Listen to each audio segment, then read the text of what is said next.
Sir,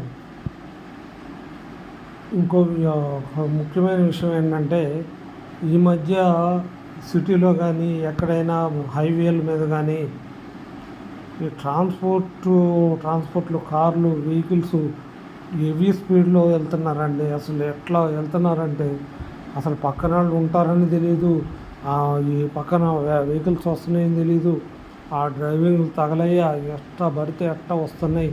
ఇప్పుడు నేను ఇక్కడ మేము ఉండేది నసీలాబాద్ దగ్గర, కానీ బీర్కూర్కి వెళ్ళేటప్పుడు దగ్గర ఒక 5 కిలోమీటర్లు ఉంటుంది నసీలాబాద్ నుంచి బీర్కూర్కి.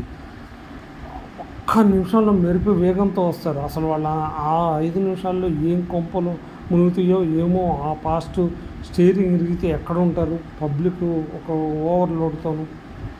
ఎక్కడికక్కడ నేను అనేది ఏంటంటే, తెలంగాణ వ్యాప్తంగా ఎక్కడికక్కడ 40-20 అని పెట్టేసి స్పీడ్ బ్రేకర్లు అనేది పెట్టాలండి. మోటార్ వెహికల్ ఇన్స్పెక్టర్స్ ఎక్కువ ఎక్కడికక్కడ ఉండాలి. అదుపు ఎట్లా అంటే వాళ్ళ సంగతి తర్వాత సంగతి, ఏటోడు సఫర్ అయిపోతాడు కదా. మామూలు విలేజ్లో కూడా అంత ఫాస్ట్ అయితే, మొన్న 2 సార్లు నా కళ్ళ ముందు జరిగింది. ఆ కారు వెళ్ళి అటు గుద్దుకోవటం అట్లా జరిగినాయి. కానీ అంత స్పీడ్ ఎందుకు?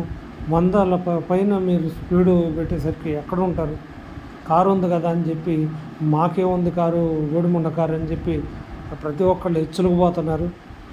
ఆ హెచ్చులు పోవడం వలన ఈ ప్రమాదాలు జరుగుతున్నాయి. మీ ప్రమాదాల వల్ల మీ వల్ల కాదు, మీ పక్కన వాళ్ళు కూడా చాలా ఇబ్బందులు అవుతున్నాయి.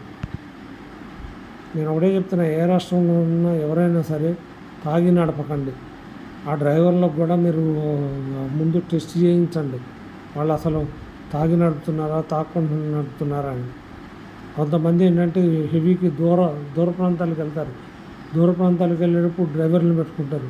వాళ్ళకి నిద్ర ఉండదు. ఒకే డ్రైవర్ అంటే గ్యాప్ ఇచ్చి ఆపుకుంటూ వెళ్తేనే సురక్షితంగా చేరుతారు దూర ప్రాంతాలకు కూడా.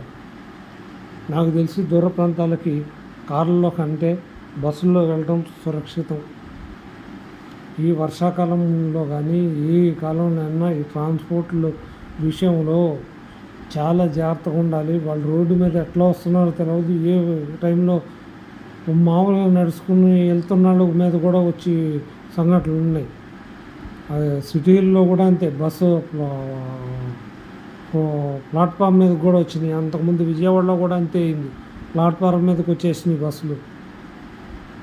ఒకటి, మన జాగ్రత్త వల్ల ఎదుటోడి ప్రాణం పోతుంది. మన ప్రాణమే కాకుండా ఎదుటోడి ప్రాణం కూడా పోతుంది అన్న ఆలోచన